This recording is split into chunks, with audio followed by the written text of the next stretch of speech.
All right, we're thrilled today to start the program with the voice of the Buckeyes. Paul Keels, welcome back to the Ultimate Cleveland Sports Show. We had a blast with you when you were on the first time. Hey, guys. And this time it's deadly serious. I mean, This is it. This is the game of the century, part 2.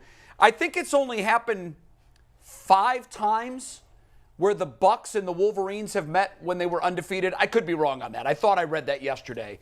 One way or another, it's all at stake. It all comes down to this game. What's your early feel for how this game plays out, Paul?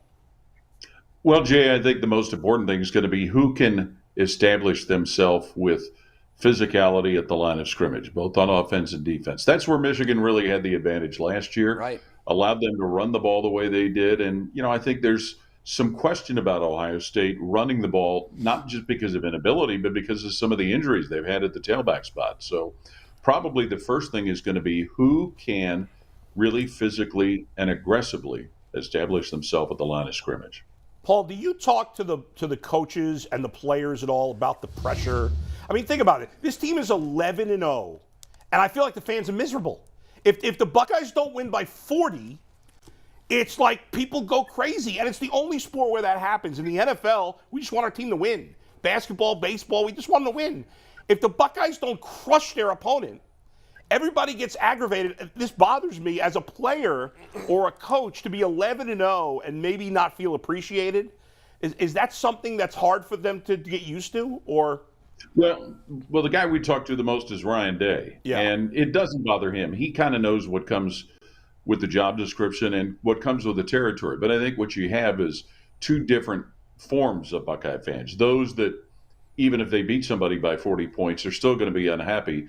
Those who understand the realistic concerns when they don't, but also are able to get their arms around the fact that the most important thing is winning. A few weeks ago when they had that difficult game at Northwestern with just some crazy elements, I think everybody after the fact realized a couple of weeks away with a couple of more wins, they're not going to remember how sluggish that football game was. And, last weekend we saw kind of craziness all over the place. Michigan had to struggle to beat Illinois. You saw what happened to Tennessee. Georgia had to struggle to win. So I think everybody understands that, and especially with a school like Ohio State, you're going to get teams' best shot.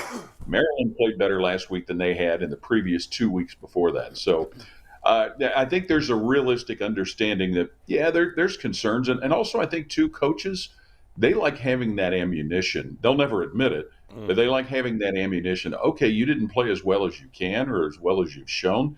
And that helps keep them on point.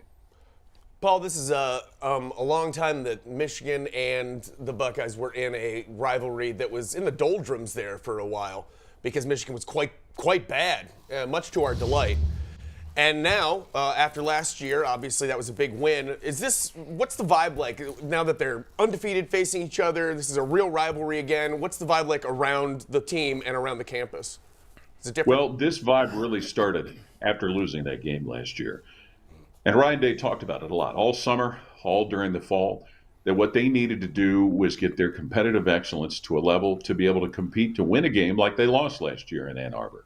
They know they need to be physically aggressive. They know they need to run the football. They've shown they can throw the football. They also knew that they needed to improve defensively. And we've seen that defensive improvement happen. The question is it enough to defeat a team that's playing as well offensively as Michigan is, especially when it comes to running the football? But, in this whole rivalry, in this whole series, dating back to Woody Hayes, everything they do, even though it's to get ready for Maryland, Northwestern, Iowa, Wisconsin, everything they do has the underlying purpose of trying to be ready for this final game of the regular season and doing what it takes to defeat their rival team. Well, Paul, I look at these 2 groups of individuals, and I kind of feel like we all know what Michigan's going to do. Michigan's best plan of action is just to be physical, run the football, control the clock, keep them off the field. For Ohio State, I feel like there's a little bit of an identity crisis a bit. Because if I look at their roster and I look at what they're doing, especially Marvin Harrison Jr., sometimes I think, well, why don't they just put the ball in C.J. Stroud's hands and say, hey, look, we're not going to try to out-physical you, outrun the ball because we got a lot of people out. Offensive line has been shaky here or there. At times, don't you think that they, might go out and just say, look, you know what? C.J. beat him. Let's throw the ball around the park and open it up because we're not going to try to do something that we know that it's going to be a problem against a team in Michigan, which that's their identity. Well, hear what you're saying, but to be able to throw the ball successfully, there's got to be the threat to run the football. Go all the way back to week 1 and see what they did against Notre Dame. And you can think whatever you think about Notre Dame, how good they are or aren't, or maybe they didn't deserve to be number 5 to begin the season. But Ohio State won that game in the fourth quarter when they chewed a lot of clock and they really emphasized running the football. I think Travion Henderson, who's showing there, in that fourth quarter, he averaged about 7 yards per carry. But part of what allowed that to happen was Notre Dame had to be concerned about them going on top and throwing the ball the way they have. So I think what Ohio State's identity has been, and yes, it needs an injection of improvement when it comes to running the football, although Dallin Hayden looked awful good running it last Saturday at Maryland.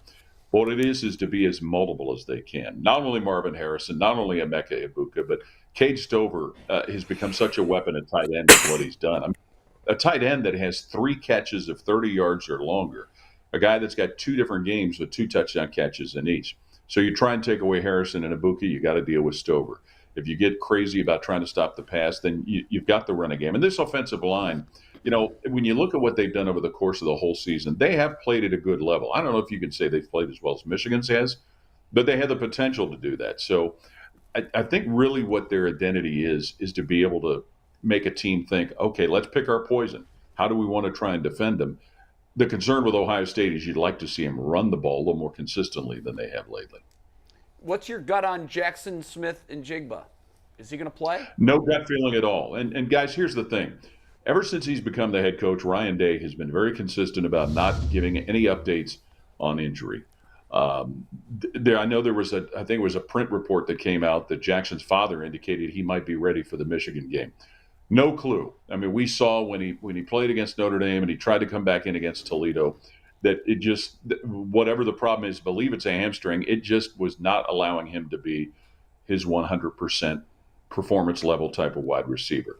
Having said all of that, look at what they've done throwing the football. As much as you'd like to have him out there, even if anything, and we can say this, even if it's just as a decoy, is it somebody that Michigan has to pay attention to? Right. Now, the press conference is going to be a little later this morning, so we may or may not get any indication about that, but no idea what's going to happen with Jackson Smith and Jigba. Paul, Maurice Claret's a regular on our show, and his take on this matchup this year is that this Ohio State team is perhaps a little too cute, a little too skills-driven, and not enough nasty. And he thinks Michigan has that nasty. They clearly did last year, and you mentioned that was the deciding factor. They owned the line of scrimmage on both sides of the ball. Do you agree with his assessment that this Buckeye team is maybe lacking some of that nasty? Not entirely, but I hear where he's coming from. They don't have it like they had it when Maurice played in his one season there. And you talk about experienced offensive linemen and the way Maurice played the ball. Matter of fact, one of the biggest plays Maurice made in his one game against Michigan was catching a pass rather than running the football. I think it's an offensive line that does have some nastiness. We haven't seen it from the tailback spot the way Maurice and others have shown it. So I don't entirely agree with that, but I hear where he's coming from. But there's no question they're going to have it. Now, let's also keep in mind this is a football team coming off a game in which they committed 11 penalties at Maryland. So I think there has to be some control to that nastiness. Paul, what do you think? I know it's been the case, it's changed over the years somewhat, but do you like the noon kickoff of this game, or would you rather it be later in the day? I love noon kickoffs for any game. I really, honestly, I wish they went back to the old school style of having them at 1:30 in the afternoon. We have to live with how TV dictates when the game times start and all of that. But when you have to work at it, when it's your job, and it's a great job, and it's a great pleasure to be able to do it, but it's also kind of nice to get the game done and then still feel like you've got a little bit of an evening to yourself. Or if you're traveling, and you come back with the team on their charter after the game, that you get home at a decent time. I love the fact that it's in the daylight, even if it's overcast and there's snow like there was last year. I think college football was meant to be played in the afternoon. I mean, guys, think about this. That Maryland game last week started at 3:30. It was dark by halftime. Yeah. Especially in November. I think a game like this and so many of the others. Now, yeah, that's different on the West Coast or in the Southwest or different places. But I love this game being at noon. Paul, I'm sorry, Paul, just imagine being instead of at least you get to watch a win and then go home and have a nice evening. Imagine being poor Jim Donovan, who has to cover the Browns, call a loss and then try and have a nice evening after that. At least you get to leave on a high note, right? I understand, but many years ago I did games for the University of Cincinnati when they were one of the worst in Division I, and you learned how to drown your sorrows with stuff like that pretty quickly. The crowd, being a home game, and obviously not wanting to lose back-to-back games in the first time in forever against Michigan. Obviously, the crowd is always pumped for this game. Do you think it'll be another level for this game this week? Absolutely, and here's why. Keep in mind. This game did get played in 2020 when it was supposed to be here in Columbus. Somebody brought up after the last home game, there's a lot of students at Ohio State living on campus that have not experienced a Michigan-Ohio State game in Columbus. So I think the student body is going to be as jet-fueled as you can imagine. I think the fact that it's at home, and whether you go to Ann Arbor or Columbus, this game is always different in those stadiums from any other game that gets played during the course of the season. Add in the fact that it's two teams that are undefeated, all of the things that are at stake, a chance to play for a Big Ten championship, where it stands with the college football playoff possibility. I think this crowd, and you asked earlier about a 12 noon kickoff. It might be 5, 6 a.m. when some of that high-powered tailgating gets started. Oh, yeah. Yeah, you're right. When you look at the run game for this Ohio State team, it's just you've had the dings to your two stalwarts, and now Dallin Hayden, who is not really, in my eyes, he's not a freshman anymore. I mean, he's had, I believe, 100 carries. It certainly feels like a sophomore. And last week, there were a couple of those carries that he came just within a whisker of breaking. How much, if Hayden has to carry the load, how much, if any, drop-off do you see at that position if it's not Henderson? Don't think there's any drop-off when you consider what he's done the last 2 weeks, back-to-back 100-yard rushing games. He seems to be very decisive and very immediate about getting to the place where the play is called and blocked for. Now, there's a lot of speculation that Mayan Williams didn't play last week to allow him to be at his physical peak for this week's game. Right. And we've seen through the course of the whole season, when Mayan Williams is out there, he runs with an attitude. He does. So, if Travion Henderson can get his foot healed up, then that gives him another threat too. But what Dallin Hayden did last week, I think, brought a little comfort as far as the feelings people have about this running group that the Buckeyes have. But, boy, if Mayan Williams is able to go, that might be where it starts, but I certainly would expect that you're going to see a healthy dose of Dallin Hayden.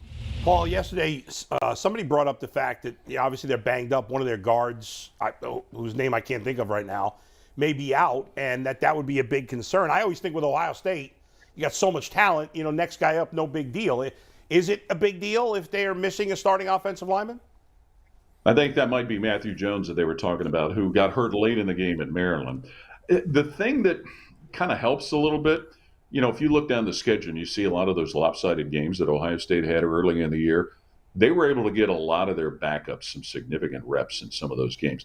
Think back to 2020, the pandemic season, and a really truncated schedule. One of the things that became a factor into 2021, they didn't get a lot. They didn't have any non-conference games. They didn't get any of those games where in the third and fourth quarter they could get a lot of reps for a lot of backups. And you kind of saw guys last year having to learn on the fly. They've had some of that this year. They had a game a couple weeks ago, the Indiana game, where DeJuan Jones didn't play and Josh Fryer came in and played very, very well at tackle. Enoch Vimahi has been around for a while. If he has to go and play some Matthew Jones, he's an experienced backup. So they feel like they've got some depth that have had significant number of reps, but you'd like to have your best guys going against an outstanding defense.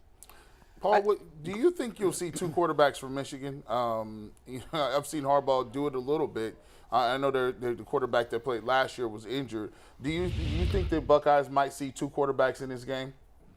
I don't think so. I understand why you asked that question. I think if McNamara had been healthier during the course of the year, maybe that would have been a possibility. But I think what this guy has done this year for Michigan, J.J. McCarthy, he's earned the right to be out there. Now, the interesting part's going to be, because of their success running the ball and the way they've been able to beat teams, he hasn't really been put in a position to have to stretch the ball deep downfield and look for explosive passing plays. They haven't needed to do that. But he's had a fantastic season. Under that circumstance, I don't think we would see two, barring an injury. Yeah, but you talk about McCarthy not needing to throw the ball. I would hope that, the perfect scenario for the Bucs would be to get a couple of big scores early, get that crowd behind them, and put Michigan in a situation where they have to throw it. They are no question a run-first team. I don't feel like there's a confidence level with Harbaugh and McCarthy if they have to throw it all over the place to come from behind. So hopefully the doctor orders a couple of quick scores, get that crowd, as you say, which will be energized, fueled up, and ride this thing to 12-0, get on to the Big Ten championship game and see what happens. Paul, thank you so much for the time. I know you got to run. Thanks, Paul. Have a great Paul on Saturday, and go Bucs. All right, guys. Nice to talk to you again. You too. Thank you. This is one of the